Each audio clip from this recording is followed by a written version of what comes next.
guys, welcome back to my YouTube channel. आज की कहानी का नाम है धूर्त सर्प।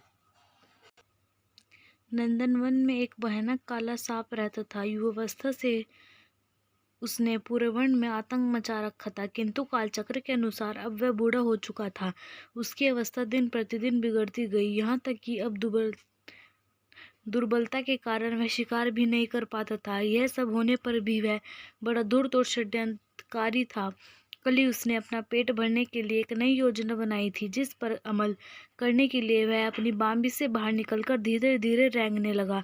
अब उसके बाहर निकलने पर किसी प्रकार की कोई हलचल नहीं होती थी।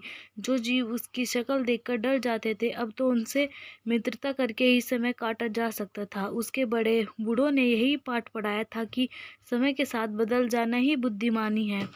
यही कारण था कि सब ने अपने आप को पूरी तरह से बदल दिया था। आज जब वह अपने महल से बाहर निकला तो सामने बैठे कुछ मेंढकों को स्वयं प्रणाम किया।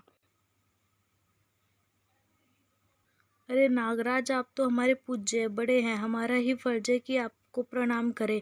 आप हमें प्रणाम करके क्यों पाप का भागी बनाते हैं? बेटे, जब बच्चे जवान हो जाते हैं तो उन्हें बराबरी का दर्जा दिया जाता है। अब तुम लोग बड़े हो गए हो, इसलिए हमारा तुम्हारा रिश्ता मित्रों वाला है, हम में कोई छोटा बड़ा नहीं। नागराज, यह तो आपकी महानता है कि आप हमें बराबरी का दर्जा दे रहे हैं, मेंढक सरदार ने कहा। बच्चों, यह मत भूलो कि संतान ही बुढ़ापे का सहारा होती है। अब तो हम बूढ़े अपने खाने के लिए चिंतित है, सोचते हैं कि तुम्हारे जैसे कुछ जवान बेटे मिल जाए तो कुछ चिंता कम हो। हम आपकी सेवा के लिए हर पल हाजिर हैं, कहिए हम आपके लिए काम आ सकते हैं। बेटे, यदि तुमने मेरा दुख पूछा ही है तो सुनो।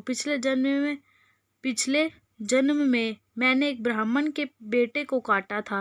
वह अपने पिता के सामने तड़प कर मर गया, तो ब्राह्मण ने मुझे यह श्राप दिया कि हे पापी, तूने मेरे बेटे को काटकर मार डाला। जा, अपने इस पाप को बदले तू अगले जन्म में बूढ़ा होकर मेंढकों को अपनी पीठ पर बैठाकर घुमाया करेगा, तभी तुझे बुढ़ापे में भोजन नसीब होगा। बेटा, अब तुम स्वयं ही सोचो कि मैं क्या करूं। अब मैं तो बिल्कुल बूढ़ा हो गया हूँ। मेरे पेट भरने का साधन तो तभी बन पाएगा जब आप लोग मेरे इस श्राप का पश्चाताप करवाओगे। नागराज, तुम चिंता मत करो, हम तुम्हारी सहायता करेंगे। हम ही एक दूसरे के काम ना आए तो कौन आएगा? मेंढक सरदार ने गर्व से सीना फुलाकर कहा। उसके लिए यह बड़े गर्व की बात थी कि सांप जैसा शक्तिशाली जीव उसका मित्र बनने का इच्छुक है। सांप अपने मन में बहुत खुश हुआ कि उसकी चाल सफल हो गई। अब वह भूखा नहीं मरेगा। दूसरी ओर मेंढकों ने अपने साथियों को यह खुशी की खबर सुनाई कि आज से हमारी बिरादरी सांप के ऊपर बैठकर घुमा करेगी। काले सर्प हमें बारी बारी से अपनी पीठ पर बैठाकर जंगल की सैर कराएगा। यह सुनकर सभी मेंढक बहुत खुश हुए। सांप अपनी चाल को सफल होते देखकर खुश था, तो सीधे साधे साफ दिल के मेंढक सांप पर सवारी करने की आशा में खुशी मना रहे थे। उन्हें क्या पता कि यह सर्प कितना धूर्त है। यह बूढ़ा जरूर है, परंतु धूर्तता में अभी भी इसका मस्तिष्क युवाओं जैसा है। मेंढक रात भर खुशियां मनाते रहे। सुबह हुई तो मेंढकों का सरदार अपने साथियों को लेकर सर्प के पास आ गया और बिल के बाहर खड़े होकर आवाज लगाई, नागराज, हम आ गए हैं, आप भी आ जाइए ताकि आपके पाप का प्रायश्चित हो सके। नागराज अपने बिल से बाहर निकला और बोला, आओ मित्र, तुम्हें नमस्कार करता हूँ। नागराज, हम सब भी आपको नमस्कार करते हैं। आशा करते हैं कि आपको अपना कल वाला वचन याद होगा। भैया, मैं नाग हूँ। नाग अपने वचन कभी नहीं भूलते। सरदार, आज पहले दिन तुम ही मेरे पीठ पर बैठो। आज मैं तुम्हें घुमाऊंगा, कल से तुम्हारी प्रजा का नंबर लगेगा। ठीक है नागराज, जो तुम्हें अच्छा लगे वही करो, हम तो तुम्हारी खुशी में ही खुश है। सरदार, क्या वास्तव में ही तुम मेरी खुशी का ख्याल रखोगे? हाँ नागराज, समय आने पर आप मेरी परीक्षा लेकर भी देख लेना। आप जैसे मित्र पर तो मैं जान तक कुर्बान कर दूं। बस मित्र, अब मुझे विश्वास हो गया कि तुम मेरा पूरा ख्याल रखोगे। अब तुम जल्दी से मेरे पीठ पर बैठ जाओ। घूमने का आनंद तो सुबह सुबह ही आता है। मेंढकों का सरदार बूढ़े सर्प की पीठ पर बैठ गया। सर्प मन ही मन बहुत खुश हो रहा था।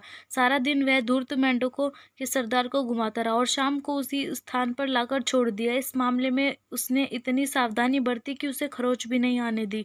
मेंढक के सरदार ने सांप से कहा, अच्छा मित्र, अब कल सुबह मिलेंगे। ठीक है मित्र, जैसी तुम्हारी इच्छा, मगर एक बात तो मेरी समझ में नहीं आई। क्या? यही कि तुम दिन भर मेरी पीठ पर बैठे घूमते रहे हैं, परंतु तुमने है तो पूछा ही नहीं कि मैंने खाना भी खाया है कि नहीं। ओ क्षमा कर नागराज, मुझसे बड़ी भूल हुई। मैं वास्तव में आपके सामने लज्जित हूँ। ऐसी कोई बात नहीं मित्र, मैंने तो वैसे ही कह दिया था। तुम्हारे जैसे मित्र के लिए तो मैं भूखा रहकर भी जीवन गुजार सकता हूँ। आखिर मेरे पाप का प्रायश्चित तो हो ही रहा है।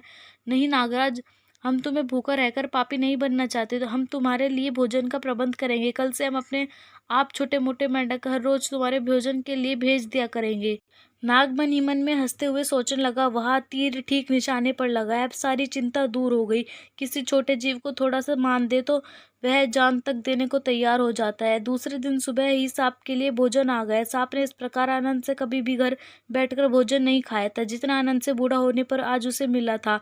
घर बैठे भोजन मिले, इससे अच्छा बात और क्या होगी। भोजन के पश्चाताप सर्प ने कुछ मेंढकों को उनके सरदार के साथ पीठ पर बिठाया और दूर तक घुमाने ले गया। रास्ते में उसका पुराना मित्र एक दूसरा सांप मिला तो उसकी पीठ पर बैठे मेंढकों ने देखकर हंसकर बोला, क्यों भैया, क्या यह क्या नाटक है? सांप की पीठ पर मेंढक? हाँ दोस्त, समय समय की बात है।